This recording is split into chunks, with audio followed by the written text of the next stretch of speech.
আপনারা জানেন কোরআন মাজিদে আল্লাহ সুবহানাহু ওয়া তাআলা আমাদেরকে প্রথম যে উপায়ে বর্ণনা করেছেন তা হল আলিফ লাম মিম। এটি সেই কিতাব যাতে কোনো সন্দেহ নেই, মুত্তাকিনদের জন্য পথের দিশা, যারা অদৃশ্যে বিশ্বাস করে। আল্লাহ সুবহানাহু ওয়া তাআলা বিশ্বাসীদের এমন মানুষ হিসেবে বর্ণনা করেছেন যারা অদৃশ্যে বিশ্বাস করে। সুতরাং আল্লাহ সুবহানাহু ওয়া তাআলা সরাসরি এই ধারণাকে বাতিল করে দেন যে যদি আপনি কিছু দেখতে না পান তবে আপনি তাতে বিশ্বাস করতে পারবেন না। আল্লাহ সুবহানাহু ওয়া তাআলা মূলত আমাদেরকে মানুষ হিসেবে বলছেন যে আমরা আমাদের ঈমানের এমন এক পর্যায়ে পৌঁছাই যেখানে আমরা স্বীকার করি যে আমরা আমাদের চারপাশের সব কিছু বোঝার ক্ষেত্রে সম্পূর্ণ অক্ষম। আর একবার যখন আমরা এই সিদ্ধান্তে পৌঁছে যাই যে আল্লাহ সুবহানাহু ওয়া তাআলা যিনি সৃষ্টিকর্তা এবং যিনি সব কিছু দেখেন ও সব কিছু সৃষ্টি করেছেন, তিনি আমাদেরকে বাস্তবতার বিষয়ে অবহিত করছেন, তখন আমরা এক প্রকার তৃপ্তি লাভ করি। আর এটাই হচ্ছে কিব্র বা অহংকারের মূল কথা। যেমনটি নবী মুহাম্মদ সাল্লাল্লাহু আলাইহি ওয়াসাল্লাম বলেছেন যে তোমাদের মধ্যে কেউ জান্নাতে প্রবেশ করবে না যার অন্তরে অনুপরিমাণও অহংকার থাকবে। সাহাবীরা এ নিয়ে চিন্তিত ছিলেন। তারা জিজ্ঞাসা করলেন, হে আল্লাহর রাসূল সাল্লাল্লাহু আলাইহি ওয়াসাল্লাম, এর অর্থ কি এই যে যদি কোনো ব্যক্তি সুন্দর পোশাক পরতে বা সুন্দর জুতো পরতে পছন্দ করে তাহলে কি তার মধ্যে কিব্র বা অহংকার আছে? এবং নবী মুহাম্মদ সাল্লাল্লাহু আলাইহি ওয়াসাল্লাম বললেন, না, কিব্র হলো মানুষকে তুচ্ছ জ্ঞান করা এবং সত্যকে অস্বীকার করা।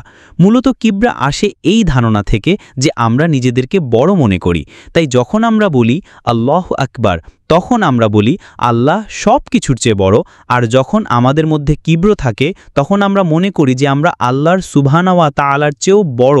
আমরা মনে করি যে আমরা সব কিছু বুঝতে সক্ষম এবং আমরা সব কিছু উপলব্ধি করতে পারি। আর যখন আমাদের মধ্যে কিব্র থাকে তখন আমরা মনে করি যে আমরা আল্লাহর চেয়েও বড়। আমরা মনে করি যে আমরা সৃষ্টির চেয়েও বড়। আর যখন আমরা নিজেদেরকে অতিরিক্ত মূল্যায়ন করি তখন স্বাভাবিকভাবেই আমরা আল্লাহ সুবহানাহু ওয়া তাআলাকে অবমূল্যায়ন করি। আর এটাই কিয়ামতের দিনের অপরাধ। আল্লাহ সুবহানাহু ওয়া তাআলা বলেন, মা কাদারুল্লাহ হাক্কা কাদারিহি, অর্থাৎ তারা আল্লাহকে যথাযথ মূল্যায়ন করেনি, যথাযথ সম্মান দেয়নি। আবু বকর আর সিদ্দিক রাদিয়াল্লাহু আনহু পারস্যের সম্রাট কিসরার কাছে তার চিঠি লিখেছিলেন। তিনি তাকে একটি বেশ আকর্ষণীয় কথা বলেছিলেন। তিনি বলেছিলেন, তোমার জন্য দুর্ভোগ, তুমি কি আল্লাহকে তোমার অংশীদার বানানোর চেষ্টা করছো? তিনি বলেছিলেন, তুমি এমন এক স্থান থেকে এসেছো যেখানে তোমার কোনো উল্লেখ ছিল না। তুমি এক ফোঁটা তরল থেকে এসেছো। আল্লাহ তোমাকে সৃষ্টি করেছেন এবং আল্লাহ তোমাকে সুনির্দিষ্ট করেছেন। আল্লাহ তোমার জন্য পথ সহজ করেছেন। এবং ইবনে আব্বাস রাদিয়াল্লাহু আনহু বলেছেন যে এটি শারীরিক এবং আধ্যাত্মিক উভয় অর্থেই বোঝা যায়। শারীরিকভাবে তিনি শ্রমের মাধ্যমে এই পৃথিবীতে আপনার আগমন সহজ করেছেন এবং আধ্যাত্মিকভাবে তিনি আপনাকে সরল পথের দিকে পরিচালিত করেছেন। যখন আল্লাহ আপনাকে আপনার মায়ের গর্ভের অন্ধকার থেকে এই পৃথিবীর অন্ধকারে নিয়ে এসেছেন, মূলত আপনার নিজের উপর কোনো ক্ষমতা নেই। আপনি নিজেকে কি মনে করেন? আল্লাহ সুবহানাহু ওয়া তাআলা কুরআনে বলেছেন, আল্লাহ সুবহানাহু ওয়া তাআলা বলেন, কুতিলাল ইনসানু মা আকফারাহু, অর্থাৎ মানুষ ধ্বংস হোক, কিসে তাকে অকৃতজ্ঞ করেছে।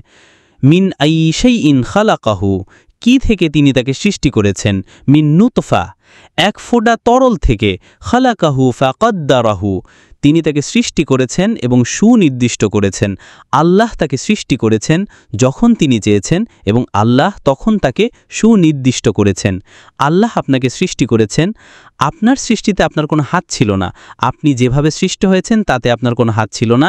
এবং আল্লাহ সুবহানাহু ওয়া তাআলা বলেন, সুম্মা সাওয়াহু ওয়া নাফাখা ফীহি মির রূহিহি, তারপর তিনি তাকে সুঠাম করেছেন এবং তাতে তার রূহ ফুঁকে দিয়েছেন। আর মূলত যখন আপনি বিবেচনা করেন যে আল্লাহ সুবহানাহু ওয়া তাআলা কিভাবে আপনাকে সৃষ্টি করেছেন, আল্লাহ সুবহানাহু ওয়া তাআলা কিভাবে আপনাকে একত্রিত করেছেন, আল্লাহ সুবহানাহু ওয়া তাআলা কিভাবে আপনাকে দৃষ্টি, শ্রবণ, আপনার বুদ্ধিমত্তা দিয়েছেন, এবং তারপর আমরা গিয়ে বলতে পারি যে বিজ্ঞানীরা আসলে ক্রমবর্ধমান একজন নকশাকার, একজন ঈশ্বরের পক্ষে প্রমাণ উপস্থাপন করছেন। অক্সফোর্ডের ডাক্তার জন লেনক্স বলেছেন যে আমরা আমাদের মহাবিশ্ব সম্পর্কে যত বেশি জানতে পারি তত বেশি একজন সৃষ্টিকর্তা আছেন এমন অনুমান আমাদের এখানে থাকার বেস্ট ব্যাখ্যা হিসেবে বিশ্বস্ততা লাভ করে। সুতরাং এটি এমন কিছু হতে হবে যেটি আমাদের সময় এবং কারণ এবং প্রভাবের ধারণা থেকে সম্পূর্ণ মুক্ত এবং সৃষ্টিকে অবশ্যই সৃষ্ট হতে হবে। এটিকে এমন কিছুর কাছে ফিরে যেতে হবে যেটি সম্পূর্ণভাবে স্বসত্তাময় এবং যার একটি ইচ্ছা আছে যাতে সৃষ্টির সূচনা করার ইচ্ছা হয়, আর সেটাই আল্লাহ সুবহানাহু ওয়া তাআলা। সুতরাং বিজ্ঞানীরা আসলে ক্রমবর্ধমান একজন নকশাকার, একজন ঈশ্বরের পক্ষে প্রমাণ উপস্থাপন করছেন এবং অক্সফোর্ডের ডাক্তার জন ল্যানক্স বলেছেন যে আমরা আমাদের মহাবিশ্ব সম্পর্কে যত বেশি জানতে পারি তত বেশি একজন সৃষ্টিকর্তা আছেন এমন অনুমান আমাদের এখানে থাকার বেস্ট ব্যাখ্যা হিসেবে বিশ্বস্ততা লাভ করে। আর তাই এটি এমন কিছু হতে হবে যেটি আমাদের সময় এবং কারণ এবং প্রভাবের ধারণা থেকে সম্পূর্ণ মুক্ত এবং সৃষ্টিকে অবশ্যই সৃষ্ট হতে হবে। এটিকে এমন কিছুর কাছে ফিরে যেতে হবে যেটি সম্পূর্ণভাবে স্বসত্তাময় এবং যার একটি ইচ্ছা আছে যাতে সৃষ্টির সূচনা করার ইচ্ছা হয়, আর সেটাই আল্লাহ সুবহানাহু ওয়া তাআলা।